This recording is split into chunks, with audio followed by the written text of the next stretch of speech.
Halo Sobat Antara, selamat datang di podcast Antara Close Up bersama saya Nabila Karisti. Dan hari ini kita akan membahas mengenai gelombang pemutusan hubungan kerja PHK yang terjadi di para pekerja media dan juga jurnalis ya. Dan kita akan membahasnya bersama dengan pemerhati budaya dan komunikasi digital UI, Mas Firman Kurniawan. Selamat datang di studio Antara, Mas Firman. Halo Mbak Nabila, selamat pagi. Iya, selamat datang. Terima kasih ya sudah berkenan untuk hadir. Dan kita pengen bahas nih, Mas Firman, lebih banyak mengenai gelombang PHK yang terjadi.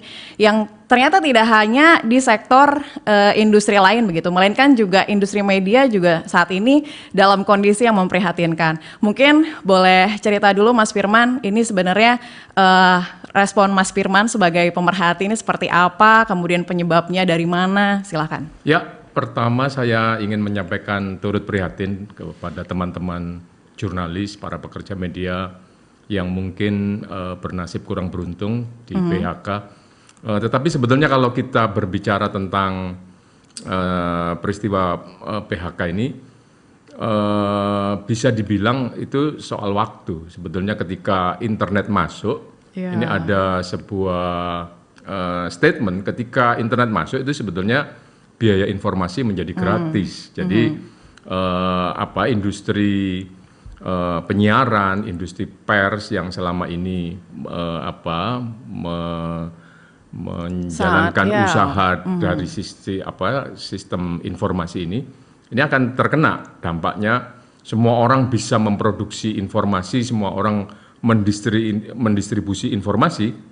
Nah, sehingga tadi ketika kita harus mengakses informasi dengan berbiaya, itu akan berhadapan dengan informasi yang disediakan secara gratis. Nah, ketika industri media ini kan berpegang pada dua sumber. Yang pertama adalah dia sebagai penyedia informasi, dan ketika harus menyediakan informasi itu membutuhkan biaya. Nah, di sini ada dua kepentingan yang harus dipertahankan. Nah, itu berhadapan dengan tadi informasi-informasi yang tersedia secara gratis.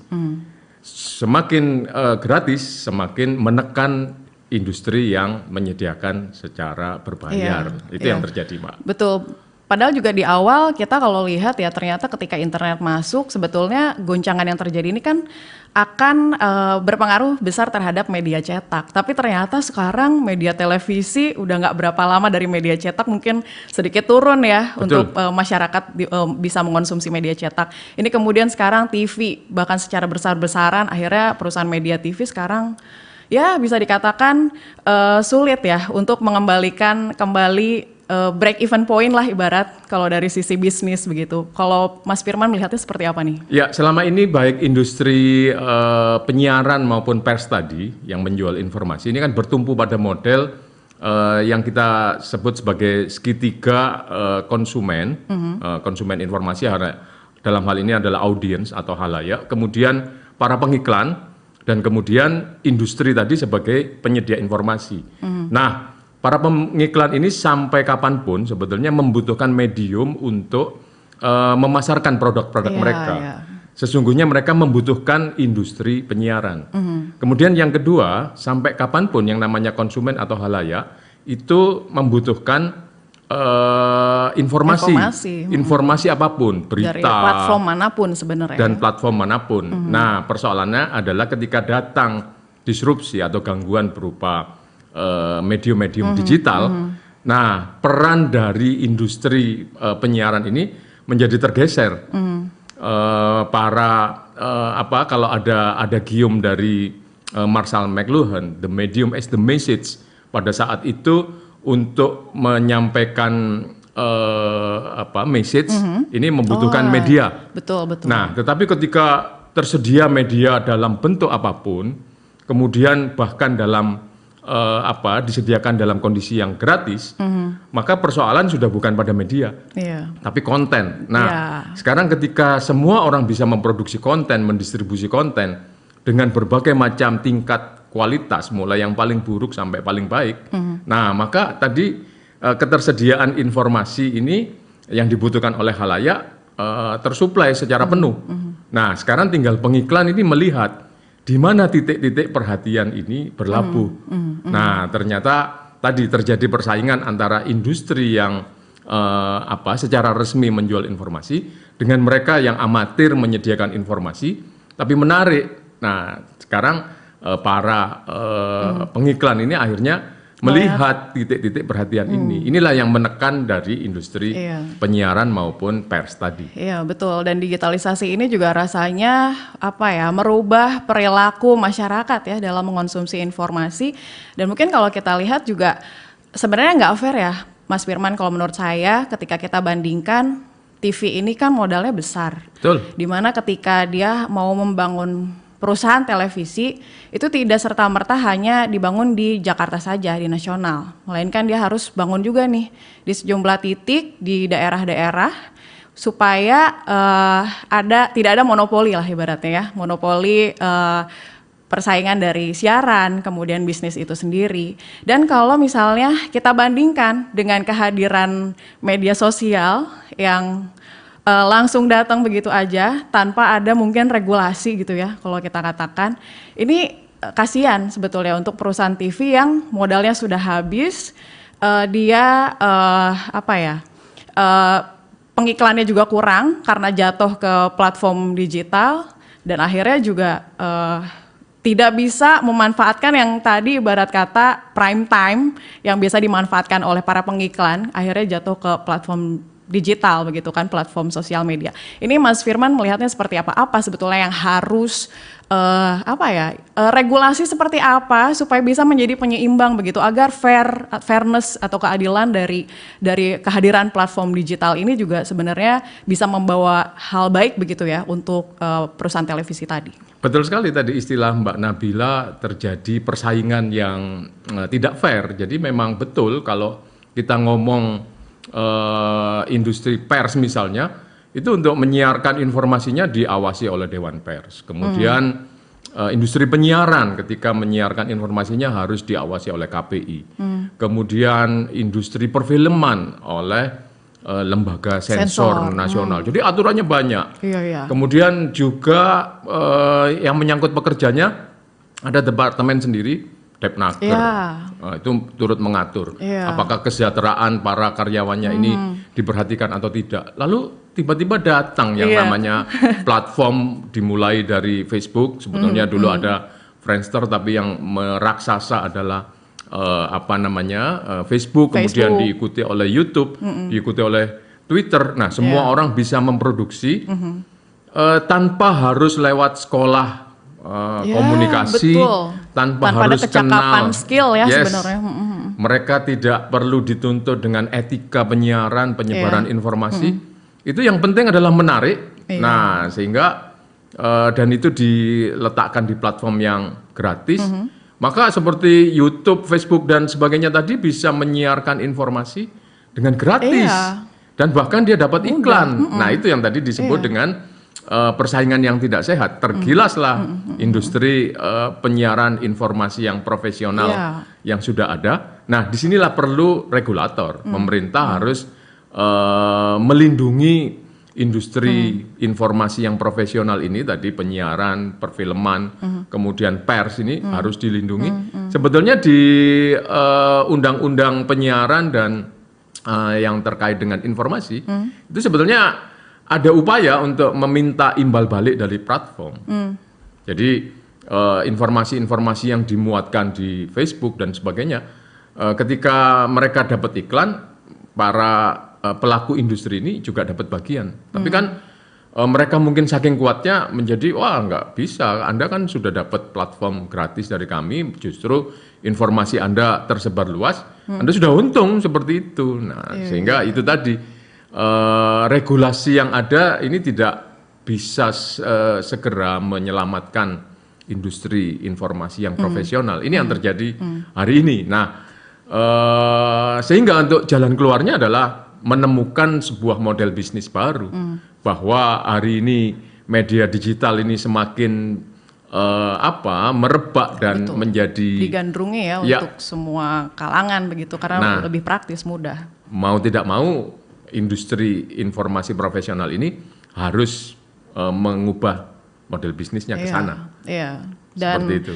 kalau kita lihat juga ternyata di Australia itu saking pemerintahnya itu ingin membuat regulasi yang seimbang ya. Dikatakan bahwa mengantarkanlah dari para perusahaan media televisi konvensional ini agar bisa benar-benar siap ya Pak dalam menghadapi perubahan digitalisasi ini. Dibuatlah aturan-aturan regulasi, salah satunya saja mereka mengeluarkan kebijakan agar anak usia di bawah 16 tahun ini tidak boleh mengonsumsi yang namanya sosial media. Dan di sana juga ternyata Pak Firman TV terestrial itu masih tetap hidup. Itu artinya pemerintahnya benar-benar mengantarkan agar iklim bisnis di platform yang bisa kita nikmati sekarang ini juga bisa fair gitu sampai benar-benar siap. Termasuk juga platform sosial medianya yang diminta untuk memberikan ibaratnya memberikan stimulus ya begitu ya, memberikan anggaran tertentu kepada media konvensional sampai memang bisa menghadapi perubahan baru tersebut. Mas Firman. Betul. Nah, itu antara lain tadi peran-peran pemerintah yang berupaya untuk melindungi, walaupun mungkin konteks yang dilakukan oleh pemerintah Australia itu adalah berupaya melindungi bahwa media sosial ini semakin buruk pengaruhnya pada kelompok anak-anak muda, Gen Z dan sebagainya. Dibuatlah aturan itu yang kemudian membebankan kepada platform. Mereka harus menjamin konten-konten ini tidak merasuk ke generasi muda, sehingga batas umur ini harus bisa dikendalikan betul. Kalau tidak itu sampai didenda mencapai 500 juta. Kalau dirupiahkan. Nah, tetapi yang ingin saya sampaikan ternyata regulasi saja tidak cukup. Jadi tadi gelombang PHK, banjir PHK ini terjadi itu bukan hanya bergantung pada regulasinya yang mungkin tidak kuat melindungi industri di dalam negeri, tapi kultur masyarakat ini kan juga berubah. Iya, betul. Kemudian pengorganisasian dalam hal ini, bagaimana secara terorganisasi masyarakat ini melek media, kemudian mengkonsumsi informasi yang terjamin kualitasnya. Ini belum terorganisasi dengan baik, literasi masih perlu ditingkatkan. Nah, sehingga mereka tidak berkeberatan itu dengan informasi-informasi yang buruk, yang tadi membawa pengaruh yang merusak. Yang penting adalah menarik. Ini juga turut menekan tadi industri informasi profesional. Jadi apa yang dibuat oleh Antara, teman-teman jurnalis, baik televisi maupun koran, ini kadang-kadang kalah bersaing. Sudah menyiapkan dengan untuk podcast saja tadi persiapannya begitu serius. Tata letak, kemudian isi itu narasumber dikasih panduan, Anda akan ditanya seperti ini. Ini kan profesional. Betul. Nah, tapi kok kalah sama tadi yang informasi-informasi yang tidak berkualitas. Nah, itu antara lain karena daya tarik. Nah, ini pengorganisasian masyarakat untuk hanya tidak tertarik pada konten-konten yang semacam itu, tetapi harus pada yang berkualitas, itu belum terbentuk. Nah, sementara juga budaya kita yang sebetulnya budaya baca belum terlalu terbentuk, kemudian tadi budaya mengkonsumsi informasi yang terpilih itu juga belum terbentuk. Nah, kemudian masuklah platform-platform digital yang menyediakan segala hal dengan berbagai macam daya tariknya. Termasuk video-video pendek mungkin yang bikin orang, ini mudah dicerna dan akhirnya nggak disangka dia terus menggulirkan layar handphonenya kan karena saking mungkin memberikan hal yang berbeda begitu ketimbang kita nonton TV yang panjang gitu durasinya. Betul, ada seorang ilmuwan di bidang media informasi namanya Jaron Lanier.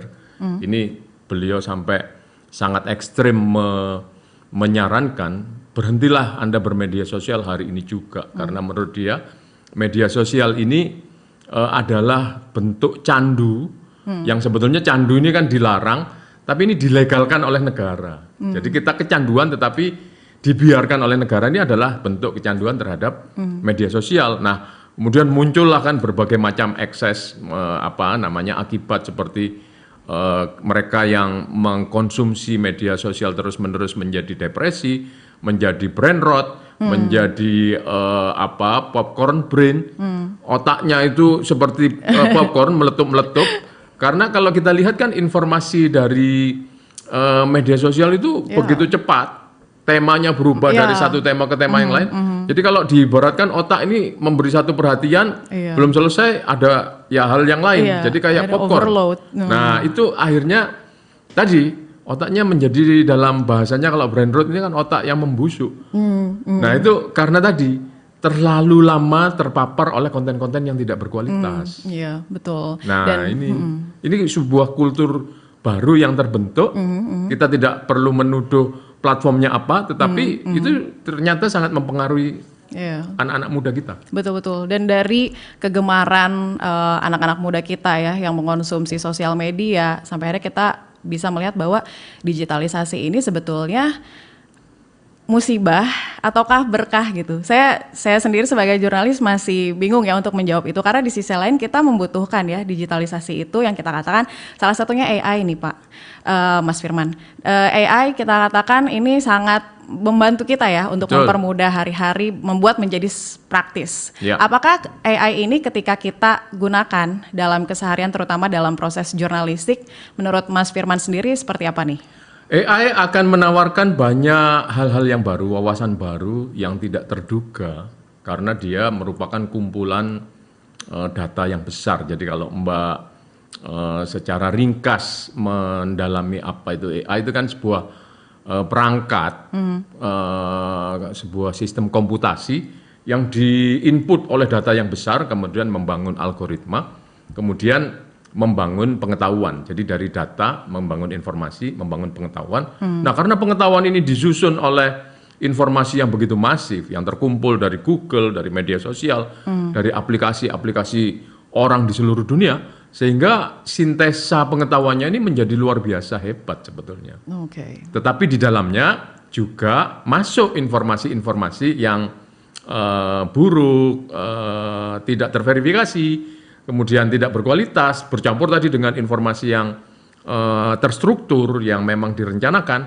Nah, sehingga tidak 100% bahwa informasi yang dihasilkan oleh artificial intelligence ini bisa kita gunakan sebagai patokan. Nah, dikaitkan dengan jurnalisme tadi, ini ketika dia manfaatkan untuk membangun konten, itu akan muncul konten-konten yang menarik, yang tidak pernah mungkin terpikir di dalam kreativitas orang, kemudian ide yang selama ini dibuat secara analog. Nah, ini muncul hal-hal yang baru. Beberapa teman di jurnalisme ini menceritakan bagaimana ketika dia mencoba membuat konten tentang sejarah sesuatu, itu kemudian bisa ditelusur sampai ke belakang. Informasinya tersedia semua. Sehingga membangun jurnalisme yang berciri sejarah yang sangat valid, yang sangat kredibel. Nah, ini ketika AI dimanfaatkan dengan cara yang tepat untuk jurnalisme, itu akan menghasilkan sebuah produk yang bagus. Nah, tetapi kalau ada seorang ilmuwan media dan jurnalistik dari lupa saya universitas apa, itu bilang penggunaan artificial intelligence untuk jurnalisme di Indonesia ini agak ganjil. Mengapa ganjil? Karena tadi dipakai benar-benar untuk menggantikan dirinya. Memproduksi berita dengan ngeprompt, kemudian muncul ya dimodifikasi sedikit, kemudian disebarluaskan. Nah, ini kan membunuh dirinya sendiri. Betul. Nah, kalau idealnya menurut beliau, ini harusnya dia sebagai co-pilot. Ketika kita tadi membutuhkan akurasi data, boleh nanya kepada artificial intelligence. Kemudian membutuhkan mungkin susunan kalimat yang lebih menarik. Kalau hari ini namanya SEO ya, sesuai dengan SEO supaya nanti tampil ada di atas, oke lah pakai artificial intelligence. Tetapi ketika pekerjaan inti Anda diserahkan kepada artificial intelligence, itu justru Anda menyerahkan profesi Anda kepada artificial dan intelligence. menggerus mungkin skill-skill kita yang udah kita punya yang seharusnya diasah lebih mungkin. Iya, ini ya kita akhirnya jadi generasi yang males buat ya sudah biar saja mungkin AI yang berbuat ibaratnya gitu. Tapi AI juga ternyata kan isu plagiarisme ya di AI ini kan juga cukup kuat. Menurut Mas Firman ini seperti apa nih? Betul, mungkin lebih tepat bukan plagiarisme tetapi soal hak cipta ya. Oke. Nah, tadi karena data yang masuk untuk membangun pengetahuan di artificial intelligence, membangun kecerdasannya itu kan bercampur antara data yang terstruktur memang direncanakan akan masuk di sana, juga tidak bisa dihindari yang tidak terstruktur. Nah, yang tidak terstruktur ini kadang tidak jelas siapa pemilik informasinya, siapa pemilik datanya, sehingga ketika dijadikan sebagai produk, nanti ketika pemilik aslinya tahu, misalnya keluarganya Van Gogh, ada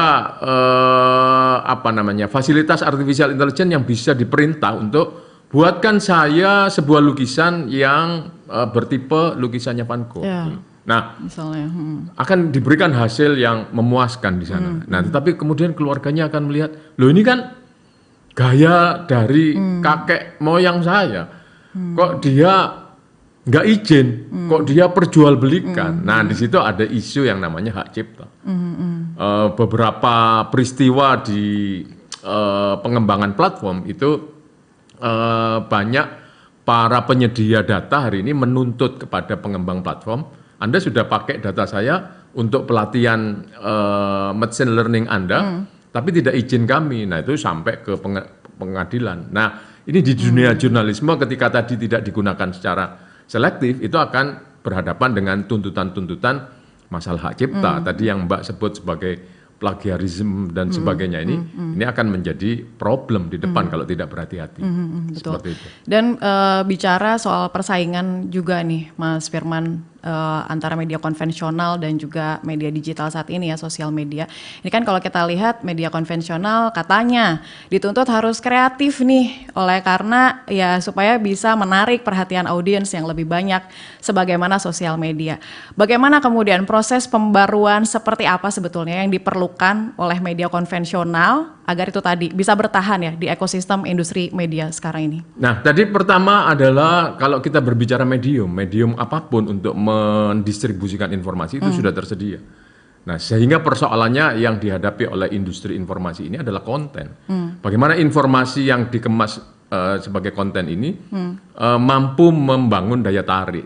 Jadi ada seorang profesor di bidang ekonomi dan mendalami soal organisasi, Profesor Herbert Simon, itu tahun 79 kalau nggak salah dapat Nobel di bidang ekonomi. Dia punya konsep yang namanya attention economic. Jadi di era banjirnya informasi hari ini justru yang langka adalah perhatian. Jadi perhatian ini ibarat sebuah sumber daya. Kalau di teori ekonomi kan karena sumber daya itu terbatas, maka manusia menggunakan sumber daya untuk mencapai kepuasan yang paling optimal. Nah, demikian juga dengan perhatian. Manusia ini yang mempunyai perhatian 24 jam dipotong dengan waktu tidur 8 jam, kemudian waktu pribadi dia untuk mandi, bersih-bersih dan sebagainya mungkin per hari 2 jam, yang tersisa tinggal 14 jam, itu direbut oleh Netflix, direbut oleh Twitter, direbut oleh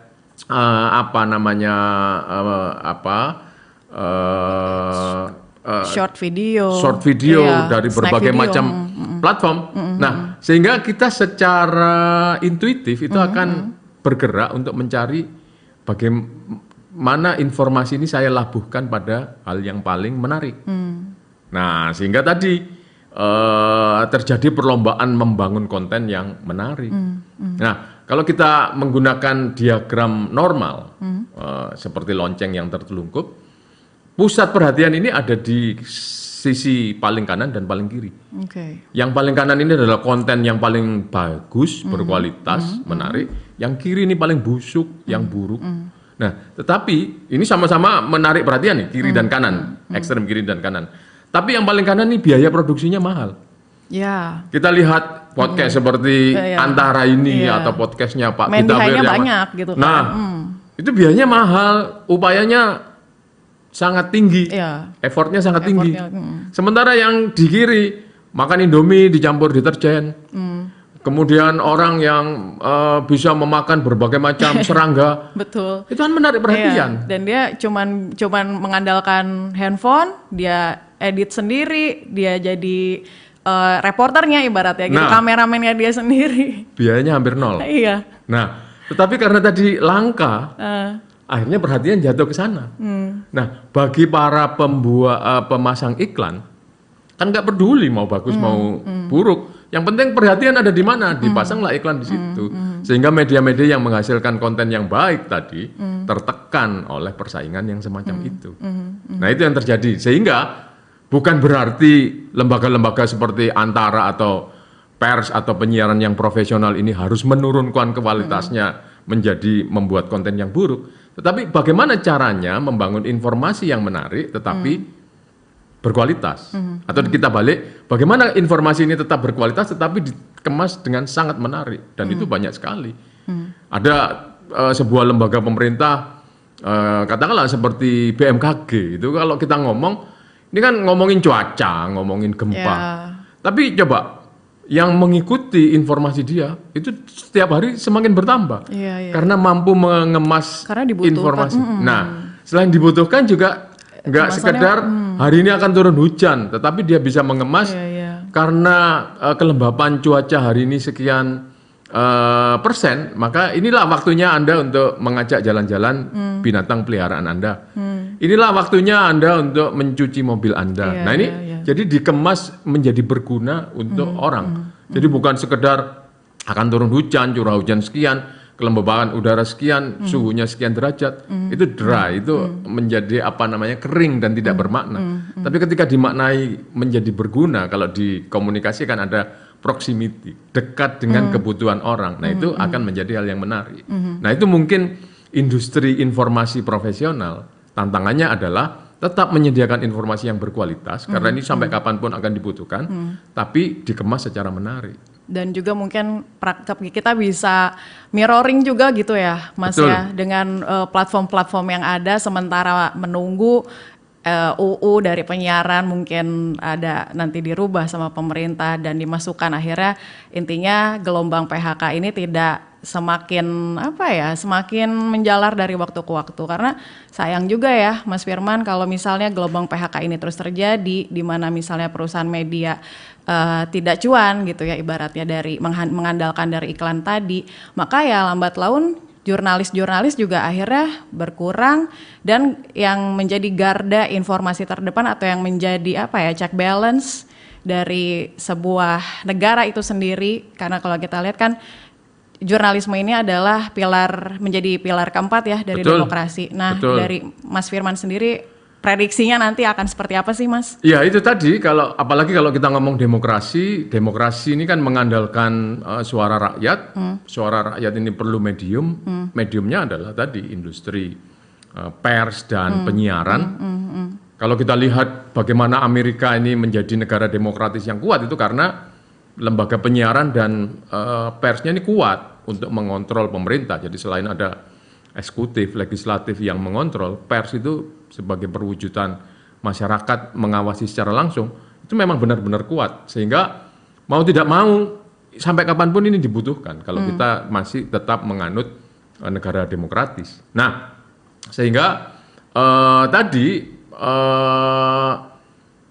kalau bahasa yang gampang, oke lah, industri informasi profesional ini sedang tertekan, tapi kalau boleh ngomong, jangan terburu-buru PHK deh. Kalau menurut saya seperti itu, nanti akan rugi.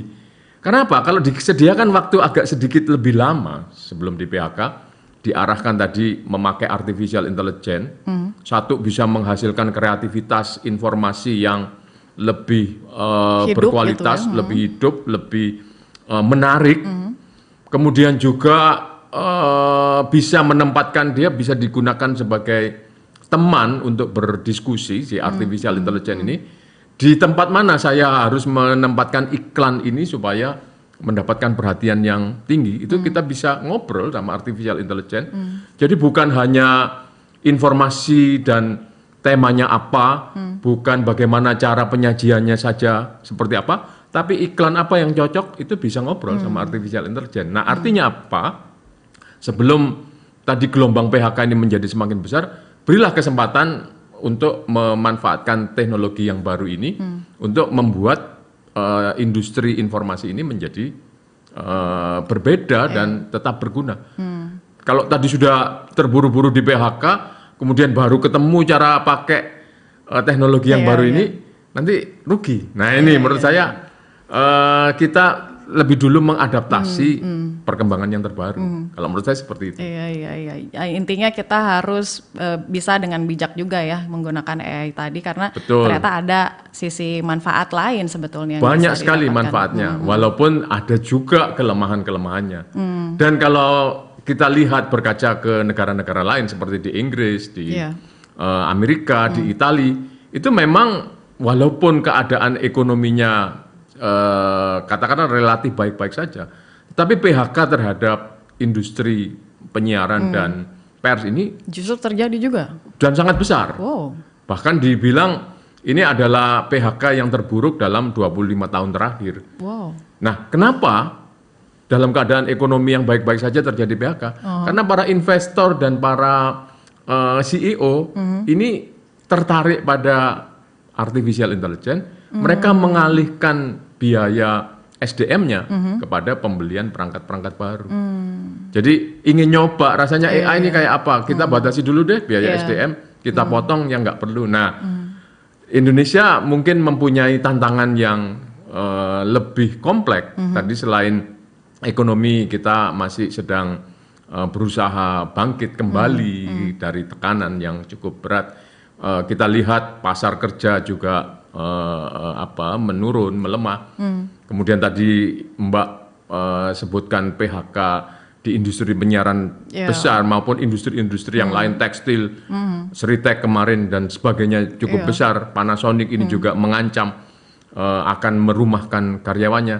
Jadi memang di sisi ekonomi makro di Indonesia ini ada tantangan yang sangat besar. Ditambah tadi kehadiran artificial intelligence. Nah ini ketika kita tidak bisa mengendalikan dengan smart, ini menjadi muram. Musibah. Nah Betul. itu. Lalu kemana jurnalis harus berlabuh? Kalau hari ini, kalau saya kata kunci dari artificial intelligence itu kan learn, dia itu mesin yang selalu belajar. Maka para jurnalis ini jangan kalah sama perangkat-perangkat teknologi ini, belajar apa yang bisa dibuat, dikreasikan secara baru di tempat kerjanya, atau kalau memang terpaksa harus di PHK, ada peluang-peluang baru yang bisa muncul dari penggunaan perangkat ini. Jadi mungkin tetap di profesinya sebagai jurnalis, sebagai wartawan, tapi mungkin secara mandiri menjadi penyedia konten yang menuruti kaidah-kaidah jurnalisme, nah dengan memanfaatkan perangkat-perangkat teknologi yang baru. Seperti itu. Jadi ketika kita learn, belajar terus-menerus, itu muncul kesempatan-kesempatan yang baru. Nah, seperti lembaga McKinsey, kemudian Gartner dan sebagainya itu kan bilang di tahun 2025, itu artinya hari ini, itu ada 85 juta jenis pekerjaan bakal hilang karena artificial intelligence, tapi akan muncul 100 juta jenis pekerjaan yang baru. Cuma persoalannya kan tidak yang hilang 85 juta jenis ini otomatis pindah ke yang baru tadi. Sama seperti era kemarin media sosial, muncul YouTuber, muncul influencer, itu kan bukan disediakan oleh perangkatnya, tetapi mereka melihat, oh ini cara kerjanya begini. Betul. Nah, kemudian masuklah profesi-profesi baru, bahkan yang kekayaannya menjadi tidak terkira, itu kan karena dia bisa memanfaatkan perangkat yang baru ini. Nah, saya yakin di balik teknologi atau pengenalan artificial intelligence, itu juga banyak potensi-potensi yang baru. Iya, artinya kita harus beradaptasi ya Mas, terutama dengan kehadiran AI tadi, supaya ya bisa jadi dengan kita menggunakan dengan bijak dan bisa mengendalikan begitu ya. Ini Betul. akan membuat industri media juga mungkin bisa dikatakan sehat ya. Ya, Dan kita bisa ideal lah atau relevan dengan kehidupan di zaman sekarang. Dan satu harapan saya lagi adalah supaya jurnalis kita nih tetap bertumbuh, tetap berkarya, tetap berkreasi meskipun kita digempur dengan betul. AI, sosmed ya. Betul. Dan Kata kuncinya sampai kapanpun peradaban ini membutuhkan informasi. betul. Nah, cuman tadi entah platformnya, entah kemasannya itu Iya. berubah. Iya, Kita kalau tetap mengharap bahwa industri penyiaran maupun pers ini tetap dalam bentuk yang tradisional, itu sudah tidak bisa bangkit Iya. lagi. Sudah tidak relevan dengan kehidupan di zaman sekarang. Betul. Karena perubahan itu pasti. Betul, teknologinya berubah, kulturnya berubah. Nah, itu cara orang mengkonsumsi informasi udah nggak bisa dikembalikan ke 10 atau 20 tahun yang lampau. Baik. Itu yang terjadi. Siap. Terima kasih Mas Firman Kurniawan, dan harapannya itu tadi ya, semoga jurnalisme di Indonesia ini bisa terus berada di ekosistem yang tentunya ideal, sehat, dan tetap memberikan atau menjadi garda terdepan untuk bagaimana bisa menyadarkan, mencerdaskan masyarakat. Karena jurnalisme bukan hanya melulu mungkin kita katakan media konvensional bukan hanya melulu soal bisnisnya, melainkan juga bagaimana karakter bangsa ini bisa dibentuk begitu ya Mas Betul Firman. sekali. Terima kasih banyak Mas Firman sekali lagi, dan Sobat Antara, demikian ngobrol kita bersama dengan Mas Firman ya selaku pemerhati budaya dan komunikasi digital UI. Dan Anda juga bisa menyaksikan program menarik kami lainnya hanya di antaranews.com dan kanal YouTube Antara TV Indonesia. Saya Nabila Karisti pamit, sampai jumpa. Terima kasih. Terima kasih. Sama. Mas Firman suka baca buku apa aja? Buku apa aja?